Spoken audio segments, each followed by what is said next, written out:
ఉందని వీళ్ళు ఇట్లా నిరూపించాలి. ఇది ఛాలెంజ్. ఇది press register general of India నేను నిరూపించిన బీఆర్ఎస్ పార్టీ ఫుల్ ఏమంటారు మీడియా మొత్తాన్ని వాళ్ళ గుప్పెట్లో ఉంచుకుంది అని చెప్పడం. నమస్తే తెలంగాణ టీ న్యూస్ మీరు నమస్తే తెలంగాణ టీ న్యూస్ నమస్తే తెలంగాణ అనేది పేపర్, టీ న్యూస్ అనేది ఛానల్. మీరు ఆ రెండు చూపించి అసలు మీడియా మొత్తాన్ని దాంట్లో పెట్టారంటే ఎట్లా కరెక్ట్ కార్తీక్? మేడం ఇప్పుడు తెలంగాణ రాష్ట్రంలో ఉన్నవి ఏమేమి ఛానళ్ళు? 2-3 ఛానళ్ళు ఉన్నాయి, 100 ఛానల్స్ ఉన్నాయి. అవన్నీ ఇక్కడ కావాలి వాళ్ళే అంటారు కదా, ఎందుకు ఇక్కడ కావాలి వాళ్ళే అంటారు కదా. అయితే తెలుగు తెలంగాణ గుండె చప్పుడు కొనే 2-3 ఛానల్ అంటే ఇది ప్రధానమైందని వాళ్ళు క్లెయిమ్ చేసుకుంటారు కదా.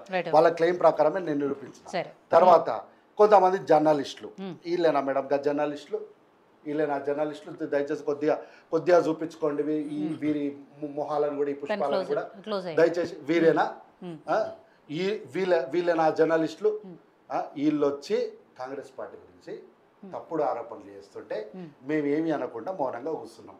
ఏం చేయమంటారు మమ్మల్ని? తర్వాత రిజర్వేషన్ల లెక్క చెప్పినా కదా, దయచేసి మీరు గాంధీ భవన్కి వచ్చే కన్నా ముందు మీరు ఏం చేయాల్సిందంటే ఒక్కసారి బీజేపీ పార్టీ ఆఫీస్కి పోయి సార్ 11x2 ఎన్ని ఉద్యోగాలు అయితాయో అన్ని ఉద్యోగాలకు తెలంగాణ వాటా కింద మీరు ఏమి ఇచ్చిరో లెక్క పట్టుకొని రావాల్సింది గాంధీ భవన్. అప్పుడు మీకే ఆధారం ఎక్కువ ఉండేది, మీకే సపోర్ట్ ఎక్కువ ఉండేది.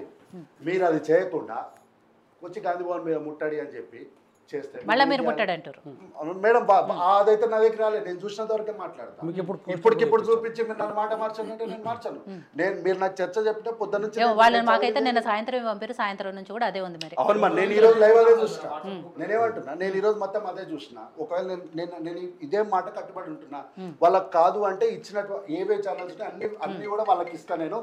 దయచేసి వారు దాన్ని వాళ్ళు ఎందుకు తమ్నేల్ చేసినందుకు ఛానల్ మీద దాడి చేసారు కదా, వీళ్ళ మీద దాడి చేయమని నేను చెప్పాను. పోయి వాళ్ళతో సావధానంగా కూర్చొని మాట్లాడి అవన్నీ చేంజ్ చేసుకోమని చెప్పాను. నేను రిక్వెస్ట్ చేస్తాను. అయితే ఇంటికో ఉద్యోగం ఇస్తామని 120 నెలలు అధికారాన్ని చేపట్టి 120 నెలలు వీళ్ళు ఏమీ మాట్లాడకుండా వీరు మౌనంగా ఉండి ఈరోజు 2 లక్షల ఉద్యోగాలకు 14 నెలల ప్రభుత్వం మీద వీళ్ళు పోరాటం చేస్తున్నారు.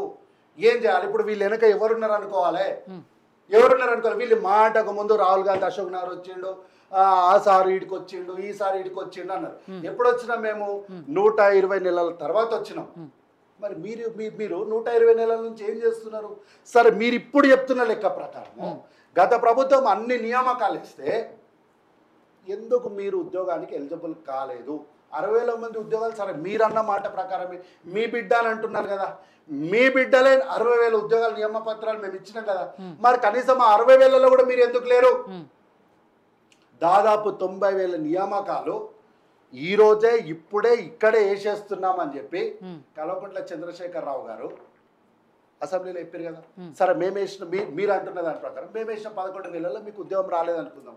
మరి ఆ 90,000 ఉద్యోగాలు మీకు ఎందుకు రాలేదు? ఉద్యోగం ఎందుకు రాలేదు? కాబట్టి ఏంటంటే ఇవన్నీ మనం చూసినప్పుడు ఏమవుతుందంటే డేట్ కూడా అవుతుంది 12 జూలై అది కాదు డేట్. అయితే 22,000 ఉద్యోగాలు వేస్తామని 12 జూలై 2020 నాడు మేము చెప్పినాం. జూలై అయిపోయి 12 జూలై 2025, 12 జూలై 1, 2, 12 జూలై 2025, జూలై 12 అయ్యి ఈ రోజుకి నెల అయింది, 1 మంత్ అయింది. వేస్తామని చెప్పి మాట ఇచ్చినాం. అయితే కాంగ్రెస్ పార్టీ మోసం చేసింది. మేము వచ్చే ఎన్నికలలో ఓ చేతిలో మేనిఫెస్టో పట్టుకుంటాం, ఓ పక్క నిరుద్యోగులకు సంథింగ్ పేపర్ పట్టుకొని జాబ్ క్యాలెండర్ పట్టుకొని ఇంటింటికి తిరుగుతాం. రాహుల్ గాంధీ భారత్ జోడో వేసాడు, తెలంగాణ జోడో వేస్తాము అని వారు ఈరోజు మాట్లాడుతున్నారు. అయితే మీకు బీఆర్ఎస్ పార్టీ న్యాయం చేసిందా? మమ్మల్ని ఓడగొడతామంటారు కదా ఈరోజు. బీఆర్ఎస్ పార్టీ న్యాయం చేసిందా? లేదా బీజేపీ పార్టీ మీకు న్యాయం చేసిందా? ఏం చేస్తారు? మమ్మల్ని ఓడగొడతారు అంటే ఇప్పుడు ఏంది? మళ్ళీ ఏదో ఒక రకంగా బీఆర్ఎస్ పార్టీని గద్దె మీద కూర్చోబెట్టాలని మీరు తహతహలాడుతున్నారా? మరి ఇట్లాంటి సమయాలు ఇట్లాంటి వార్తలన్నీ క్రోడీకరించుకున్నప్పుడు మీరు బీఆర్ఎస్ పార్టీ ప్రతినిధులు అనకపోతే ఏమనాలో మీరు నాకు చెప్పండి. ఏమనాలో చెప్పండి మీరు నాకు. కాబట్టి నేనేమంటున్నా, మీ ఉద్యోగాల విషయంలో మాకు చిత్తశుద్ధితో ఉన్నాము, మీకు ఉద్యోగాలు వేయాలనే ఉద్దేశంలోనే మేము ఉన్నాము. అయితే 2 లక్షల ఉద్యోగాలు వేస్తామన్నారు, 60,000 ఉద్యోగాలు మా బిడ్డలు అంటున్నారు కదా. మరి రాష్ట్రంలో జరిగినటువంటి అప్పు కూడా మీ బిడ్డలే కదా. మరి అప్పును వచ్చి 30-40 కమిషన్ ప్రభుత్వం అని ఒక ఆయన ఎద్దులా ఉంటాడు, 6 అడుగులు ఉంటాడు, ఎందుకు పనికిరాడు? హరీష్ అన్న కాదు, ఇంకొక ఆయన ఉంటాడు. ఆయన ఎందుకు సపోర్ట్లు కొట్టి చెప్తున్నాడు? మరి దయచేసి నేను అప్పీల్ చేస్తున్నా, ఈ అప్పుల తాలూకా కూడా మీరే బాధ్యత తీసుకోండి. మాకెందుకంటే కడుతున్నాయి, మా బిడ్డలు కాదు కదా. కాబట్టి ఏంటి అంటే దయచేసి సహకరించండి. మీకు ఉద్యోగాలు వేయడానికి మేము సిద్ధంగా ఉన్నాం. అయితే రిజర్వేషన్ల లెక్క అనేది అతి కీలకమైన ఘట్టం. అది దానికి ఒక రూపం రాగానే మీకు వెంటనే నోటిఫికేషన్ వేయడానికి ప్రభుత్వం సిద్ధంగా ఉంది. దయచేసి సహకరించి అర్థం చేసుకోమని మాత్రమే మిమ్మల్ని రిక్వెస్ట్ చేస్తున్నా, అప్పీల్ చేస్తున్నాను మిమ్మల్ని. అంతకుమించి నేను మిమ్మల్ని ఏం అంటలేని ఆరోపణ చేస్తున్నాను. దయచేసి తొందరపడకండి, ఆవేశపడకండి, అనవసరమైనటువంటి అనర్థాలకు దారి తీయొద్దు అని రిక్వెస్ట్ చేస్తున్నా. రాష్ట్ర ప్రభుత్వం ఇచ్చేటి మాత్రమే ఉద్యోగాలు కాదు, కేంద్ర ప్రభుత్వం ఇచ్చేటి కూడా ఉద్యోగాలే. వాళ్ళు మాకు రాష్ట్రంలో ఒక్కసారి ఛాన్స్ ఇవ్వండి అంటున్నారు. అడగండి మీరు ఎందుకు కేంద్రం నుంచి తెలంగాణ వాటాకు సంబంధించిన ఉద్యోగాలు ఎందుకు ఇస్తలేరో అడగండి అని అప్పీల్ చేస్తున్నా. ఏం కావాలి ఇంకా మీకు? దయచేసి సహకరించమని రిక్వెస్ట్ చేస్తున్నాను. రైట్.